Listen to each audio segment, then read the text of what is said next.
সবাইকে স্বাগত জানাচ্ছি আজকে আমাদের হোয়াটসঅ্যাপ ইন্টার্নশিপ এই শীর্ষক সেমিনারে। উম, শুরুর দিকে ইন্ট্রোডাক্টরি কথা উম, বলা হয়েছে। আমি ডার্মাটোলজি নিয়ে কথা বলবো। ডার্মাটোলজি আসলে এখন অনেক বেশি একটা ডিমান্ডিং সাবজেক্ট। অনেকেই চিন্তা করেন ডার্মাটোলজিতে আসার জন্য। ইন্টার্নশিপের সময়ই আসলে ক্যারিয়ার আমরা কোনটা কোথায় চুজ করতে চাই এটা অনেকেই ঠিক করে ফেলেন এখন। যদি আপনার চিন্তা বিসিএস হয়, সেটা তো যেহেতু একটা এজ লিমিটেশন আছে, সেটা দিয়ে অনেকে শুরু করেন, অনেকে পোস্ট গ্রাজুয়েশন দিয়ে শুরু করেন। তো ডার্মাটোলজিকে যদি আপনি আপনার ক্যারিয়ার হিসেবে চুজ করতে চান, তাহলে আমাদেরকে বেশ কিছু জিনিস জানতে হবে। একটা হচ্ছে আমাদের বাংলাদেশে কি কি এক্সাম আছে, কি কি ডিগ্রি আছে যেটা আমরা ডার্মাটোলজিস্ট হতে চাইলে দিতে পারি, সাবজেক্টের কি কি স্কোপ অ্যান্ড অপরচুনিটিস আছে, ওয়ার্কলোড কেমন, ডিফিকাল্টিস কি কি আছে, এবং এই সাবজেক্টে কি কি সুবিধা অসুবিধা আছে। তো ডার্মাটোলজি চুজ করার ক্ষেত্রে আমরা নতুন যারা আছি তারা আসলে যেটা সুপারফিশিয়াল ওভারভিউ চিন্তা করলে যেটা চিন্তা করি, এটা একটা আউটডোর বেসড একটা সাবজেক্ট। ট্রেনিং পিরিয়ডটা অবশ্যই সার্জারি, গাইনি এগুলোর মতো এত বেশি হ্যাট্রিক হবে না, মানে মডারেটলি স্ট্রেনাস হবে, এটা মাথায় রাখি আমরা। এবং চিন্তা করি ইমার্জেন্সি আমাকে ফেস করতে হবে না, অথবা ইমার্জেন্সি কেস কম থাকবে। এবং একই সাথে আমাদের এটা মাথায় রাখতে হবে, যেহেতু ডার্মাটোলজি শুরুতেই বললাম খুবই ডিমান্ডিং, সাথে জিনিসটাতে কিন্তু চান্স পাওয়াটা, পোস্ট গ্রাজুয়েশন জার্নিটা খুব বেশি সহজ না। কোনো সাবজেক্টই সহজ না, ডার্মাটোলজির ক্ষেত্রেও এর ব্যত্যয় ঘটে না। এবং অবশ্যই আমাদেরকে আত্ম ডেডিকেশন থাকতে হবে, কারণ আপনি যখন একজন ডার্মাটোলজিস্ট হচ্ছেন, তখন একজন ওষুধের দোকানদার থেকে শুরু করে একজন বিউটি পার্লারে একজন বিউটিশিয়ানও আপনার সাথে প্রতিযোগিতায় নেমে যাবে। ঠিক আছে, সেই জন্য অবশ্যই আমাদের নলেজ এবং আমাদের স্কিল এটা ডেভেলপমেন্ট খুবই ইম্পর্টেন্ট। এই জন্য অবশ্যই আপনাকে 100% ডেডিকেশন দিতে হবে এবং সাবজেক্টটাকে অবশ্যই ভালোবাসতে হবে। এবং এটাও মাথায় রাখতে হবে যে অবশ্যই এন্ট্রান্স এক্সামটা কঠিন। এখন কেন ডার্মাটোলজি আসলে, এটা একটা ডেডিকেট ব্রাঞ্চ, এবং একদম একটা নিউনেট থেকে শুরু করে এল্ডারলি 80+ কোনো পেশেন্টও আপনাকে ডিল করতে হতে পারে। এখন অনেক পেশেন্ট আছে, চেম্বার প্র্যাকটিসের ক্ষেত্রে খুব বেশি ইনস্ট্রুমেন্ট বা অনেক সেট আপের দরকার হয় না, এবং আর্লি এস্টাবলিশমেন্টের অপরচুনিটি আছে। এবং যেহেতু এখন অ্যাস্থেটিক অনেক প্রসিডিউর হচ্ছে, অনেক সার্জিক্যাল প্রসিডিউর হচ্ছে ডার্মাটোলজি, সেক্ষেত্রে কেউ যদি মনে করেন যে আমি ক্লিনিক্যাল ডার্মাটোলজিস্ট হব বা অ্যাস্থেটিক ডার্মাটোলজিস্ট হব, সেক্ষেত্রে আপনার জন্য বেশ কয়েকটা অপশন খোলা আছে। অ্যাডভান্টেজ হচ্ছে আমাদের ডায়াগনোসিস গুলো ক্লিনিক্যালি আমরা ডায়াগনোসিস করতে পারি, এবং ইনভেস্টিগেশনের উপর খুব বেশি ডিপেন্ড করতে হয় না। খুব কিছু এছাড়া রয়েছে প্রাইভেট প্র্যাকটিসের ভালো সুযোগ, এবং ক্লিনিক্যাল আইটাকে শার্প করাটাই আমাদের মূল হাতিয়ার আমাদের। এর জন্য আমাদের অবশ্যই নলেজটা সেরকম জানতে হবে, কারণ আমি যদি কোনো একটা ব্যাপারে না জানি, তাহলে সেটা অবশ্যই আমি শুধু চোখে থেকে ডায়াগনোসিস করতে পারবো না। জব অপরচুনিটিস যদি আমরা চিন্তা করি, তাহলে মেডিকেল কলেজে আপনি যদি একদিন পোস্ট গ্রাজুয়েশন কমপ্লিট করেন, তারপরে আর কি অ্যাসিস্ট্যান্ট প্রফেসর মেডিকেল কলেজে দিয়ে এটা শুরু হতে পারে। এছাড়া জুনিয়র কনসালটেন্ট প্রাইভেট ক্লিনিক। এছাড়া আপনি ওপিডি বেসড অনেক সার্জিক্যাল প্রসিডিউর করতে পারবেন, যেমন international therapy, cryotherapy, PRP, chemical feeding. এছাড়া মডার্ন অনেক প্রসিডিউর আছে ডার্মাটোলজিস্ট এখন করে থাকেন, যেমন লেজার, হেয়ার ট্রান্সপ্লান্টেন্ট, বোটক্স এবং ফিলার। এছাড়া অনেক কিছু রয়েছে। এবং ডিসঅ্যাডভান্টেজ হচ্ছে এই যে বারবারই আমরা একই কথা বলছি, যে এন্ট্রান্স এক্সামটা ডিফিকাল্ট, কারণ যেহেতু ডার্মাটোলজি আসলে ডিগ্রি কি কি আছে সেটা এর পরের স্লাইডে বলছি। এখানে পোস্ট গ্রাজুয়েশন ডিগ্রি আছে এফসিপিএস, এমসিপিএস, বিসিপিএস এর আন্ডারে, এবং বিএমইউ এর আন্ডারে রয়েছে এমডি এবং ডিটিবি। তো সবগুলোর ক্ষেত্রে দেখা যায় এমডি তে খুব কম সংখ্যক সিট, ডিডিবি তে সিট থাকলেও খুব বেশি, অনেক বেশি কম্পিটিশন, এবং এফসিপিএস এর ক্ষেত্রে কোশ্চেনের প্যাটার্ন আসলে আমাদের জন্য একটু কঠিন হয়ে যায়। ডার্মাটোলজি যেহেতু আমরা এমবিবিএস লাইফে খুব বেশি পড়ি না, এই সাবজেক্টের ব্যাপারে আমাদের অল্প কিছু সুপারফিশিয়াল খুব কিছু জিনিস জানলেই হয়, কিন্তু পোস্ট গ্রাজুয়েশনের ক্ষেত্রে আমাদের অনেক বেশি নতুন অনেক ইনফরমেশন জানতে হয়। আর এছাড়া রয়েছে এমসিপিএস। ঠিক আছে, এক্ষেত্রে আমাদের অবশ্যই ধৈর্য ধরে এই যেহেতু একটা লম্বা প্রসিডিওর, পোস্ট গ্রাজুয়েশন জার্নিটা অনেক ধৈর্য ধরে পরীক্ষাগুলো দিতে হয়। অনেকের প্রথমবারই হয়ে যায়, অনেকের লেগে থাকতে হয়। আসলে এই জার্নিটা তো এমবিবিএস লাইফের পরে আমরা এখন ইন্টার্নশিপের সময় একটা ট্রানজিট পিরিয়ডে থাকি, অর্থাৎ অনেক বছর স্টুডেন্টশিপের পরে আমরা ডক্টর, এবং এর পরের জার্নিটা কি হবে এটা নিয়ে আমরা একটা আনসার্টিনিটিতে ভুগি। এই জন্য অবশ্যই আমাদের ক্যারিয়ার বা চুজ করার সময় অবশ্যই একটু চিন্তা ভাবনা করে যে আমি আসলে কিসে ফোকাস থাকতে চাই, কোন সাবজেক্টের প্রতি আমার ভালোবাসা আছে, এগুলো চিন্তা করে করতে হবে।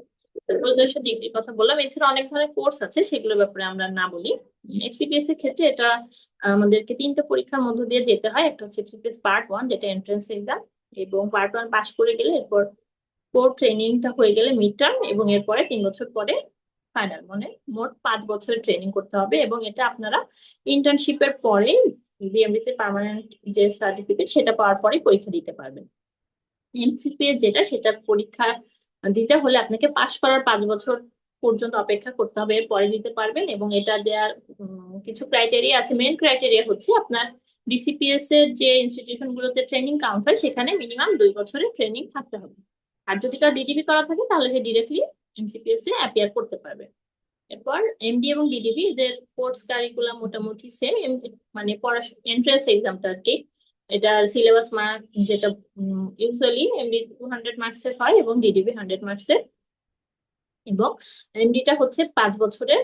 এখানে প্রথম 2 বছর ফেজে, এরপরে ফেজে ফাইনাল পরীক্ষা দিয়ে 3 বছরের ফেজ বি, তারপরে ফাইনাল পরীক্ষা দিবেন। মোটামুটি এফসিপিএস এর কাছাকাছি। ডিডিবি হচ্ছে 2 বছরের কোর্স। এরপরে যদি আমরা স্টাডি ম্যাটেরিয়াল চিন্তা করি, তাহলে আমাদের এমবিএ ডিডিবি মোটামুটি একই সিলেবাস, শুধুমাত্র কোশ্চেন একটু কম বেশি হয়। 100 আর 200 এর যে পার্থক্যটা, এখানে আমাদের বেসিক সাবজেক্ট সবই পড়তে হয়, সাথে ফ্যাকাল্টির জন্য পড়তে হয় ডেভিডসন। আর এরপরে যদি আমরা সিট চিন্তা করি, তাহলে আমাদের এটা হচ্ছে এমডির সিট ডিস্ট্রিবিউশন। এখানে এটা হচ্ছে গভর্নমেন্ট লেফট সাইডে, এবং রাইট সাইডে হচ্ছে প্রাইভেট যারা আছে তাদের জন্য। এটা ইনস্টিটিউশন অনুযায়ী এখানে সিট ডিস্ট্রিবিউশনটা দেয়া আছে। এবং ডিডিবির ক্ষেত্রে দেখা যায় সিটটা অনেকটাই, সরি, সিট অনেকগুলো আছে আর কি। ডিডিবিতে অনেক সিট আছে। 21টা হচ্ছে আমাদের গভর্নমেন্ট ক্যান্ডিডেটদের জন্য, এবং প্রাইভেট আর অটোনমাসের জন্য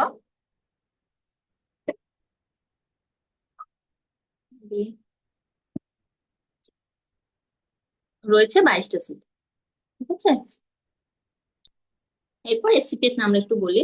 এফসিপিএস হচ্ছে, আমরা এমডি তো সুপারফিশিয়ালি বললাম, জাস্ট আপনাদেরকে আইডিয়া দেয়া। এফসিপিএস এর ক্ষেত্রে হচ্ছে আপনাদেরকে 300 মার্কসের পরীক্ষা দিতে হবে। একই দিনে পরীক্ষা হয়, 4 ঘন্টা সময়। সেখানে আপনার 75টা থাকবে ট্রু অ্যান্ড ফলস বেসড, এবং 75 থাকবে হচ্ছে এসবিএ। ঠিক আছে। প্রতিটা কোশ্চেনে 5টা করে স্টেম থাকবে, আপনাকে ট্রু ফলস অ্যান্সার করতে হবে। আর এই পরীক্ষার ইন টোটাল আগে পেপার 1, 2 আর 3 আলাদা ছিল। বিগত কয়েক সেশন ধরে এমন কোনো আলাদাভাবে পাশ করার কোনো ব্যাপার নেই। আপনাকে ইন টোটাল 210 মার্কস পেলে আপনি পাস, মানে এফসিপিএস পার্ট ওয়ান আপনি পাস করে গেছেন। এখানে ট্রেনিং করা যায়। বিসিপিএস একটা লিস্ট আছে, হ্যাঁ। সেখানে অনেকগুলো ইনস্টিটিউশন আছে যেখানে আপনি এফসিপিএস পার্ট ওয়ান পাস করার পরে ডার্মাটোলজি ট্রেনিং করতে পারবেন। এবং এরপরে মিড টার্মের আগে আপনাকে 2 বছর ট্রেনিং করতে হবে, তার 6 মাস থাকবে ডার্মাটোলজি, এবং বাকি 1.5 বছর থাকবে মেডিসিন এবং অ্যালাইড। ঠিক আছে। আর মিড টার্ম দিবেন, মিড টার্ম পাস করার পরে আমাদেরকে 3 বছর পুরোটা ডার্মাটোলজি ট্রেনিং করতে হবে। আর একটা সুবিধা হচ্ছে, আমাদের এফসিপিএস পরীক্ষায় কোনো নেগেটিভ মার্কিং নেই। এখানে আপনাদের স্টাডি ম্যাটেরিয়াল কি কি আছে, আমাদেরকে বেসিক তো পড়তে হবে সবই। দত্ত পড়তে হবে, অ্যানাটমির জন্য সিলেক্টিভ জিনিস আছে কিছু। এছাড়া ফিজিওলজি অবশ্যই আমি টেক্সট বুক পড়াটাকে প্রায়োরিটি দিয়ে থাকি। সাথে তো আমরা কিছু শীট তো আমরা প্রোভাইড করে থাকি, সেটা তো আমরা পড়বো। কিন্তু মেইন হচ্ছে আমাদের ব্যাস যেগুলো বই থেকে পড়তে হবে, সেগুলো অবশ্যই আমরা বইয়ের সহায়তা দেবো। ডার্মাটোলজির ক্ষেত্রে আমরা স্কিনের ডিজিজ এবং স্কিনের অ্যানাটমি এগুলো এমবিবিএস লেভেলে খুব বেশি করি না, এবং শুরুতে দেখা যায় যখন আপনারা প্রিপারেশনে শুরু করেন, তখন এটা নিয়ে আসলে সবাই বলে যে আসলে পড়তে কষ্ট হচ্ছে বা পড়তে অসুবিধা হয়। এটা খুবই স্বাভাবিক। নতুন কিছু জিনিস, আমরা যখন এমবিবিএস ফার্স্ট ইয়ারে ছিলাম, তখনও তো আমাদের অনেক জিনিস পড়তে কষ্ট হতো, কিন্তু 2 একবার পড়ার পরে যখন আপনি টার্মিনোলজি গুলো বুঝে যাবেন, স্কিন লেশন গুলো বুঝে যাবেন, তারপরে পড়াটা আসলে অনেকটাই সহজ হয়ে যায়। 2 একবার পড়লে, যখন পুরাটা একবার পড়া হয়েছে, তখন কোরিলেট করাও অনেক সহজ হয়। এটা হচ্ছে আমাদের বিসিপিএস এর সিলেবাস। এখানে পেপার 1, 2, 3 করেই আমরা, মানে ডিসকাশনের সুবিধার জন্য এখনো সেভাবেই ডিসকাস করে থাকি। এখানে আমাদেরকে অ্যানাটমি পেপার ওয়ানে যেটা ছিল আর কি, এখানে মেনলি অ্যানাটমি রিলেটেড যা আছে সেগুলো পড়তে হবে, যেগুলো সিলেবাসে দেওয়া আছে। স্কিনের অ্যানাটমি পড়তে হবে। এছাড়া আমাদের বেসিক যে অ্যানাটমি গুলো আছে, তার মধ্যে থেকে মেইনলি জেনিটোরিনারি সিস্টেম, এটা খুব বেশি ইম্পর্টেন্ট। আর এছাড়া এন্ডোক্রাইন সিস্টেম, এটাও আমাদের পড়তে হয়। আপনারা বিসিপিএস এর সিলেবাসটা কালেক্ট করবেন। যদি কেউ মনে করেন যে আপনি আপনার পোস্ট গ্রাজুয়েশন জার্নি এফসিপিএস দিয়ে শুরু করবেন, তাহলে অবশ্যই বিসিপিএস এর সিলেবাসটা কালেক্ট করে ইন্টার্নশিপের সময় আস্তে আস্তে বই খাতা গোছানো, বই খাতা কেনা, শীট কি কি লাগবে, কি আপনাকে আরো কালেক্ট করতে হবে, এগুলা করে গোছানো শুরু করেন। আর যদি আপনি মনে করেন যে আপনি এমডি অথবা ডিডিবি দিয়ে চেষ্টা করবেন, তাহলে সেভাবেও আপনি আস্তে আস্তে পড়া শুরু করতে পারেন। পরীক্ষা দেওয়ার সময়টা এমডিটা একটু দেরি করে আমরা দিতে পারি। এফসিপিএস যেমন তাড়াতাড়ি দেওয়া যায়, ইন্টার্নশিপের পরে এমডির জন্য সম্ভবত যতটুকু আমার মনে আছে মাঝে 1 বছর একটু গ্যাপ থাকতে হয়। এই জন্য আপনারা উম, আগে ডিসাইড করবেন আপনি কি দিয়ে শুরু করতে চান। যদি ডিডিবি দিয়ে শুরু করতে চান তাহলে সেভাবে একভাবে আগাতে হবে।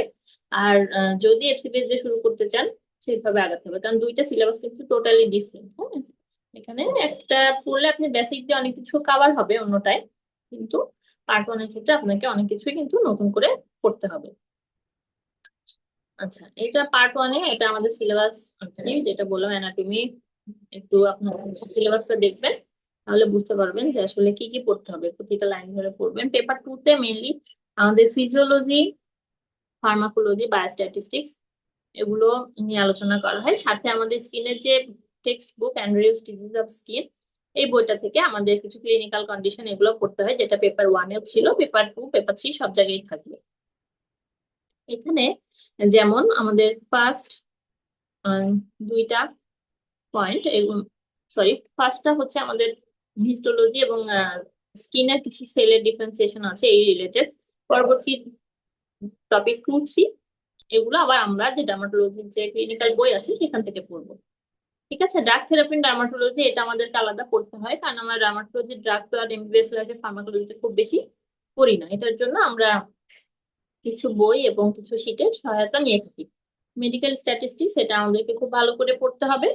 এরপর পার্টিকুলার অ্যাবজর্পশন এবং ফিজিওলজিক্যাল অ্যাসপেক্ট, মিউটেশনাল মেটাবলিক ডিসঅর্ডার, এগুলো আমাদের ক্লিনিক্যাল পড়াশোনার অন্তর্ভুক্ত। এছাড়া যেহেতু সাবজেক্টটা হচ্ছে ডার্মাটোলজি এন্ড ভেনেরিয়াল ডিজিজ, এটার সাথে অবশ্যই আমাদের সেক্সুয়াল ফিজিওলজি, সেক্সুয়াল ডিজিজের কিছু জিনিস আমাদেরকে পড়তে হয়,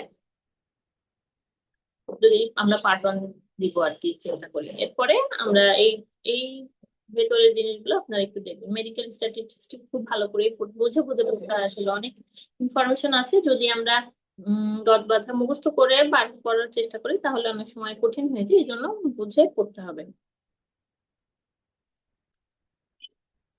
পেপার থ্রি, এখানে আমাদের প্যাথোলজি, মাইক্রোবায়োলজি এবং ইমিউনোলজি, এর সাথে রয়েছে কিছু ক্লিনিক্যাল কন্ডিশন। হ্যাঁ, তো এগুলো আমাদেরকে মোটামুটি প্যাথোলজি, মাইক্রোবায়োলজি এগুলো আমাদেরকে সবই অন্যরা যেভাবে পড়ে সেভাবে খুব ভালো ডিটেলস এ পড়তে হয়।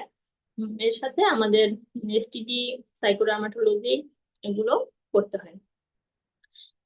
তার মানে আমরা যদি উম, দুইটা কে আলাদা করে চিন্তা করি, এমডিডিডিবি এবং এমসিপিএস, এফসিপিএস। এমসিপিএস এরটা আলাদা, ওটা আপনি পরীক্ষা দেওয়ার সময় তখন ওটার কিছু কোশ্চেন পাওয়া যায়, রিটেন পোর্শন থাকে এবং ভাইবা হয়। হ্যাঁ, সেটা আপনি তখন কোশ্চেন কালেক্ট করে সেভাবে ওটা প্রিপারেশন নেবেন। যেহেতু আমরা ইন্টার্নশিপের পরে কি করতে পারি, তাহলে আমরা মেইনলি তিনটা তিনটা নিয়ে চিন্তা করছি, ডিডিবি, এমডি এবং এফসিপিএস। তো এখন আপনারা আপনাদের যার যার প্রেফারেন্স অনুযায়ী যেভাবে চান আপনারা প্রিপারেশন শুরু করতে পারেন। ড্রামাটোলজিতে আমাদের আগে পার্ট ওয়ান এর পাশের রেট খুবই কম ছিল, কোনোবার তিনজন, কোনোবার নীল, কোনোবার দুইজন পাশ করেছে এমনও আছে, কিন্তু গত কয়েক সেশন ধরে আলহামদুলিল্লাহ বেশ অনেকেই পাশ করছে। প্রপার একটা গাইডলাইন পেলে আসলে আহ, প্রথমবারই আপনাদের পক্ষে পার্ট ওয়ান পাশ করা সম্ভব। এখন আর আগের মতো আমরা এই চিন্তা নিয়ে পরীক্ষা দিই না যে পার্ট ওয়ান মানেই তো আমি ফার্স্ট টাইম পাস করবো না, এটাই স্বাভাবিক। হ্যাঁ, এখন অনেক ভালো স্টাডি ম্যাটেরিয়াল আছে, অনেক অনেক অনেক গুছিয়ে অনেক ভালো করে আপনাদেরকে সেগুলো প্রোভাইড করে, সেজন্য প্রিপারেশন নেওয়াটা অনেকটাই সহজ হয়। ডার্মাটোলজির ক্ষেত্রে যে কোশ্চেন ব্যাংক না থাকা, এটা অনেকে শুরুতে ভয় পেয়ে যায়, কিন্তু এটা আসলে ভয় পাওয়ার কিছু নেই। আপনারা যখন প্রিপারেশন নেওয়া শুরু করবেন তখন যে কোচিং বা যেভাবে প্রিপারেশন নিন না কেন, আপনার অবশ্যই পরীক্ষা দিতে হবে। পরীক্ষা দিলে যে কোশ্চেন গুলো আপনি পাবেন সেই কোশ্চেন গুলোকে চিন্তা করবেন এটাই আমার কোশ্চেন ব্যাংক, কারণ মেন্টররা যখন কোশ্চেন করেন তখন ওনারা এটা মাথায় রেখে করেন যে কোন টপিকটা থেকে বিগত বছর প্রশ্ন এসেছে, কারণ ওনারাও তো পরীক্ষা দিয়েছেন, ওনারা জানেন। আর এছাড়া তারাও পরবর্তীতে যারা পরীক্ষা দেন তারাও এসে আমাদেরকে বলেন যে এই জায়গা থেকে কোশ্চেন এসেছে। তার মানে আপনি যে পরীক্ষাগুলো দিবেন সেগুলোকেই আপনি কোশ্চেন ব্যাংক হিসেবে ধরে সেই ভুলগুলোকে আপনি কারেকশন করে ফেলবেন, তাহলে প্রিপারেশনটা খুবই মানে গোছানো হয়ে যায়। এখন ডার্মাটোলজির আমাদের আহ, তিনটা ব্যাচ আছে। একটা হচ্ছে clinical and text book batch, এটা হচ্ছে শুধু ক্লিনিক্যাল পোর্শনটা আমরা আপনাকে গুছিয়ে দিব। ইন্টেনসিভ কেয়ার লং ব্যাচ, সেখানে আমরা ক্লিনিক্যাল বেসিক দুইটা আপনাকে গুছিয়ে দিব। আর যদি কেউ মনে করেন যে আপনি একই সাথে এফসিপিএস পার্ট 1 এবং এমডি অথবা ডিটিবি প্রিপারেশন একই সাথে নিতে চান, সেক্ষেত্রে আমাদের কম্বাইন্ড ব্যাচ রয়েছে। এবং একটু আপনাদেরকে লোড নিতে হলেও বা একটু কষ্ট হলেও সাইমালটেনিয়াসলি দুইটা পরীক্ষার প্রিপারেশন পাশাপাশি পড়া গোছানো হয়ে যাবে আর কি। নামাতুল্লাহতে গত সেশনে আমাদের 40 জন পাশ করছে, তার মধ্যে আলহামদুলিল্লাহ আমাদের সাথে কানেক্টেড ছিলেন এমন অনেকেই, 12 জন যাদের এবার বেস পার্ট 1 ইন ডার্মাটোলজি হয়েছে, যেটা আমাদের জন্য আসলে খুবই গর্বের এবং আনন্দের একটা ব্যাপার।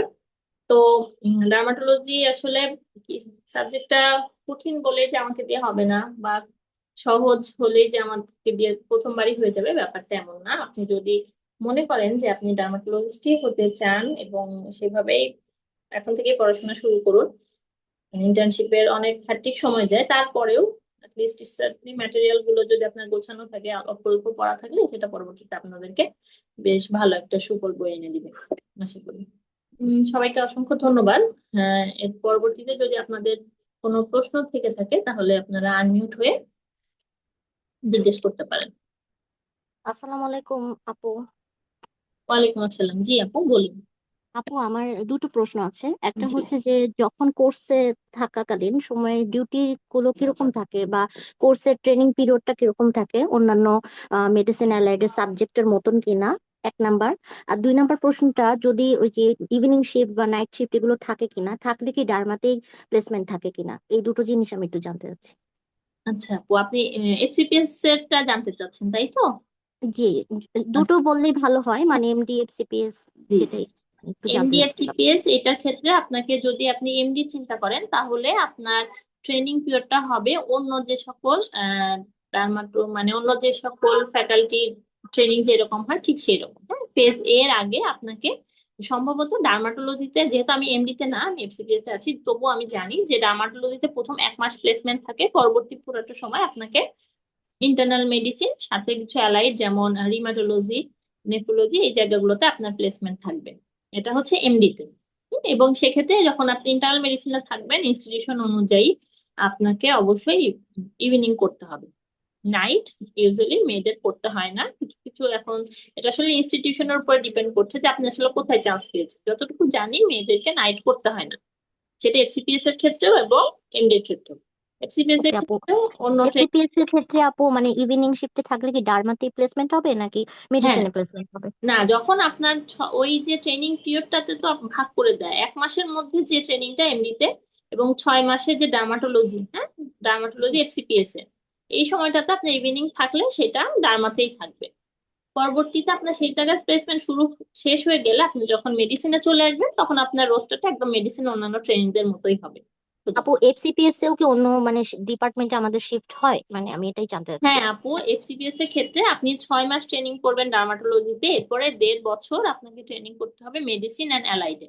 এই 1.5 বছরের মধ্যে 10 মাস আপনাকে ইন্টারনাল মেডিসিনে প্লেস থাকতে হবে। সে সময় আপনাকে ইন্টারনাল মেডিসিনে অন্য যে সকল ট্রেনিং আছে, সেটা গ্যাস্ট্রোএন্টারোলজি হোক, কার্ডিওলজি হোক, পালমোনোলজি হোক, সেই ট্রেনিংটা যেভাবে ট্রেনিং করবে আপনাকে সেভাবে ট্রেনিং করতে হবে। এরপরে আপনি চলে যাবেন রোটেশনে, সেখানে আপনাকে এন্ডোক্রাইন, নিউরোলজি, রিউমাটোলজিতে 2 মাস এরকম করে আপনাকে আরো 8 মাস ট্রেনিং কমপ্লিট করতে হবে, যার মধ্যে শুধু রিউমাটোলজিতে 2 মাস, বাকি সবকিছুতে 1 মাস করে। সেটা হচ্ছে তখন আপনার সেই ইনস্টিটিউশনে অন্য ট্রেনিরা যেভাবে করে সেভাবে করবেন। যদি আপনার ইনস্টিটিউশনে এই সাবজেক্ট গুলো না থাকে, এই সাবজেক্টের জন্য আলাদা ডিপার্টমেন্ট না থাকে, তখন আপনি মেডিসিনেই থাকবেন। ঠিক আছে, ওইগুলো তখন আপনাকে করতে হবে না এফসিপিএস এর। তারপর আপু মিড টার্ম বসতে হয় আর হ্যাঁ কি, হ্যাঁ, তারপর এটাই। মিড টার্ম পরীক্ষা দিতে হবে। মিড টার্ম এর পরে তারপরে আপনি অ্যাডভান্স ট্রেনিং শুরু করবেন। কোর ট্রেনিং এর কথাটা বললাম আর আপু কি। আর ডার্মাটোলজিতে যদি ডিডিভি কোর্সে যাওয়া হয় সেটাও কি সেম এ হবে? সেটা তো 2 বছরের না, মানে হ্যাঁ ওখানেও আপু, কি এরকম রোটেশন থাকবে? না না না, সেটা সেমই হবে না আপু, সেটা তো হয়তো কিছুদিনের জন্য। এটা আসলে এই রোটেশন গুলা ওটা সব সাবজেক্ট এবং ইনস্টিটিউশন অনুযায়ী একটু ডিফারেন্ট হয়। ডিডিবির ক্ষেত্রে আপনাকে ডার্মাটোলো মেডিসিনে হচ্ছে অল্প কিছু দিনের জন্য প্লেস থাকা লাগতে পারে, কিন্তু তাছাড়া পুরোটা সময় আপনি ডার্মাটোলজিতেই থাকবেন। এই 2 বছর আপনাকে অন্য কোথাও যেতে হবে না। ওকে ডিডিবি আপু, thank you, thank you course. So much. ঠিক আছে, ওয়েলকাম আপু। আর কারো কোনো প্রশ্ন? আপু আমার একটা কোয়েশ্চেন আছে। জি জি আপু বলুন। আপু আমরা যে এফসিপিএসসি ইনস্টিটিউশন যেগুলা মানে হয়, এটা আপু কিসের ভিত্তিতে বা কিসের বেসিসে হচ্ছে হয়? লাইক কেউ ডিএমসি তে করতে চায়, কেউ আরএমসি তে, কেউ এমএমসি তে, এটা কিভাবে আপু সিলেক্টেড হয়? এটা এটা আপু এসা এফসিপিএস এর ক্ষেত্রে এটা আপনার যেখানে সুবিধা হয়, আপনার জন্য যে জায়গাটা কনভেনিয়েন্ট। আপনি যদি ঢাকায় থাকেন অবশ্যই ঢাকার ইনস্টিটিউশন গুলোকে আপনি চুজ করবেন, আপনি যদি এমএমসি তে থাকেন সেখানেই করবেন।